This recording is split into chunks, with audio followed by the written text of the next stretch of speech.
कर्मचारी पेंशन योजना यानी ईपीएस 95 से जुड़े लाखों पेंशन धारकों के बीच इन दिनों कई तरह की चर्चाएं चल रही हैं। सोशल मीडिया से लेकर विभिन्न समाचार माध्यमों तक लगातार यह दावा किया जा रहा है कि पेंशन में बड़ी बढ़ोतरी होने वाली है। न्यूनतम पेंशन 7,500 रुपए की जा सकती है और पेंशन भोगियों को अतिरिक्त राहत भी मिल सकती है। ऐसे में हर पेंशन धारक यह जानना चाहता है कि आखिर वास्तविक स्थिति क्या है और सरकार तथा ईपीएफओ की ओर से अब तक कौन कौन से अपडेट सामने आए हैं। आज हम इन्हीं महत्वपूर्ण जानकारियों पर विस्तार से चर्चा करेंगे। सबसे पहले बात करते हैं न्यूनतम पेंशन की। वर्तमान समय में कर्मचारी पेंशन योजना के अंतर्गत न्यूनतम मासिक पेंशन 1,000 रुपए है। कई वर्षों से पेंशनर्स संगठन इस राशि को बढ़ाने की मांग कर रहे हैं। उनका कहना है कि बढ़ती महंगाई के बीच 1,000 रुपए प्रति माह में जीवन यापन करना बेहद कठिन है। यही कारण है कि न्यूनतम पेंशन बढ़ाने का मुद्दा समय समय पर सरकार के सामने उठाया जाता रहा है। हाल के महीनों में सोशल मीडिया पर यह दावा तेजी से वायरल हुआ कि सरकार ने न्यूनतम पेंशन 7,500 रुपए करने का फैसला ले लिया है, लेकिन इस दावे की आधिकारिक पुष्टि नहीं हुई है। अब तक ऐसी कोई अधिसूचना जारी नहीं की गई है जिससे यह कहा जा सके कि 7,500 रुपए की न्यूनतम पेंशन लागू हो गई है। इसीलिए पेंशन धारकों को सलाह दी जाती है कि वे केवल आधिकारिक घोषणाओं पर ही भरोसा करें। दूसरा महत्वपूर्ण विषय उच्च पेंशन से जुड़ा है। जिन कर्मचारियों ने समय सीमा के भीतर उच्च वेतन के आधार पर पेंशन का विकल्प चुना था, उनके मामलों की जांच और प्रक्रिया ईपीएफओ द्वारा चरणबद्ध तरीके से जारी है। कई मामलों में अतिरिक्त दस्तावेज मांगे गए हैं और पात्रता के अनुसार आवेदन निपटाए जा रहे हैं। जिन लोगों ने आवेदन किया है उन्हें अपने आवेदन की स्थिति समय समय पर आधिकारिक माध्यम से जांचते रहना चाहिए। पेंशनर्स संगठनों का कहना है कि देश में लाखों बुजुर्ग केवल ईपीएस पेंशन पर निर्भर हैं। बढ़ती दवाइयों की कीमत, इलाज का खर्च और घरेलू आवश्यकताओं को देखते हुए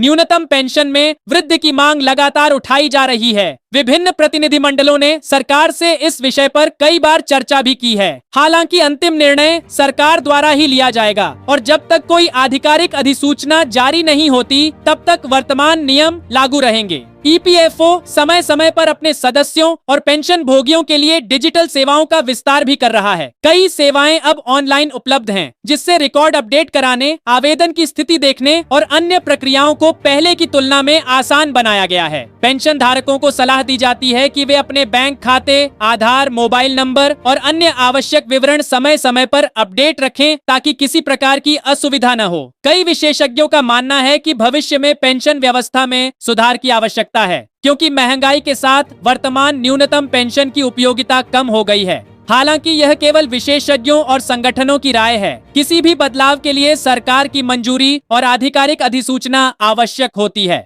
यदि भविष्य में न्यूनतम पेंशन, महंगाई राहत या किसी अन्य सुविधा से संबंधित कोई निर्णय लिया जाता है तो उसकी जानकारी श्रम एवं रोजगार मंत्रालय और ईपीएफओ की आधिकारिक वेबसाइट तथा अधिसूचना के माध्यम से जारी की जाएगी। इसीलिए किसी भी वायरल संदेश, फर्जी पत्र या पुष्ट वीडियो पर विश्वास करने से पहले उसकी पुष्टि अवश्य कर लें। फिलहाल उपलब्ध आधिकारिक जानकारी के अनुसार ईपीएस 95 के नियम पहले की तरह लागू हैं। पेंशन की गणना निर्धारित फार्मूले के अनुसार होती है और न्यूनतम पेंशन 1,000 रुपए प्रति माह है।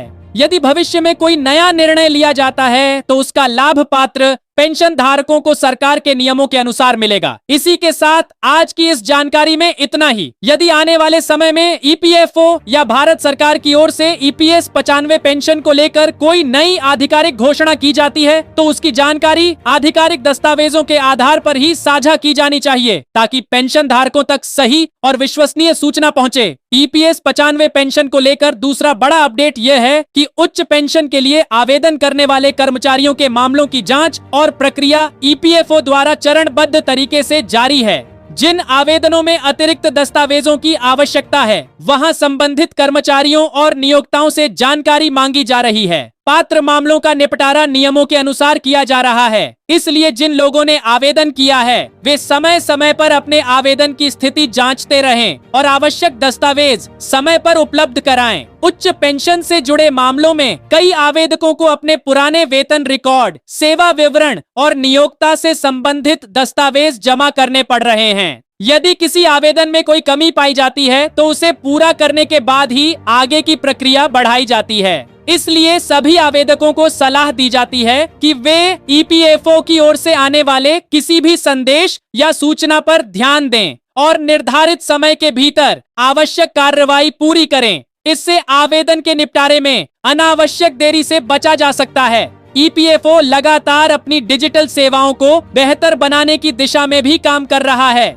कई सेवाएं अब ऑनलाइन उपलब्ध हैं, जिससे पेंशन भोगियों को पहले की तुलना में अधिक सुविधा मिल रही है। आवेदन की स्थिति देखना, रिकॉर्ड अपडेट करना और अन्य जरूरी प्रक्रियाएं डिजिटल माध्यम से आसान हुई हैं। पेंशन भोगियों को अपना आधार, बैंक खाता और मोबाइल नंबर अद्यतन रखना चाहिए, ताकि किसी भी प्रकार की तकनीकी या भुगतान संबंधी समस्या से बचा जा सके। तीसरा महत्वपूर्ण अपडेट ये है कि न्यूनतम पेंशन बढ़ाने की मांग अभी भी विभिन्न पेंशनर्स संगठनों द्वारा लगातार उठाई जा रही है। उनका कहना है कि बढ़ती महंगाई, स्वास्थ्य सेवाओं की लागत और रोजमर्रा के खर्चों को देखते हुए वर्तमान न्यूनतम पेंशन में वृद्धि की आवश्यकता है। इस विषय पर समय समय पर सरकार के समक्ष ज्ञापन भी दिए जाते रहे हैं और विभिन्न मंचों पर चर्चा होती रही है। हालांकि फिलहाल सरकार की ओर से 7,500 रुपए न्यूनतम पेंशन लागू करने की कोई आधिकारिक घोषणा नहीं की गई है। इसीलिए पेंशन भोगियों को केवल ईपीएफओ और सरकार की आधिकारिक जानकारी पर ही भरोसा करना चाहिए और सोशल मीडिया पर वायरल होने वाले अपुष्ट दावों से सावधान रहना चाहिए। यदि भविष्य में कोई नया निर्णय लिया जाता है तो उसकी जानकारी आधिकारिक अधिसूचना के माध्यम से जारी की जाएगी। विशेषज्ञों का भी मानना है कि पेंशन से जुड़ी किसी भी जानकारी की पुष्टि आधिकारिक स्रोतों से करना सबसे सुरक्षित तरीका है। इंटरनेट पर कई बार पुराने आदेश या भ्रामक संदेश नए अपडेट बताकर साझा किए जाते हैं, जिससे लोगों में भ्रम पैदा हो जाता है। इसीलिए किसी भी खबर को अंतिम मानने से पहले उसकी सत्यता जांच लेना जरूरी है। आने वाले समय में यदि ईपीएस 95 से संबंधित कोई नई अधिसूचना, पेंशन वृद्धि, नियमों में संशोधन या अन्य महत्वपूर्ण फैसला लिया जाता है तो उसकी जानकारी सबसे पहले आधिकारिक माध्यमों से जारी की जाएगी। तब तक पेंशन भोगियों को मौजूदा नियमों के अनुसार ही अपनी योजना बनानी चाहिए और किसी भी अपुष्ट खबर पर विश्वास करने से बचना चाहिए।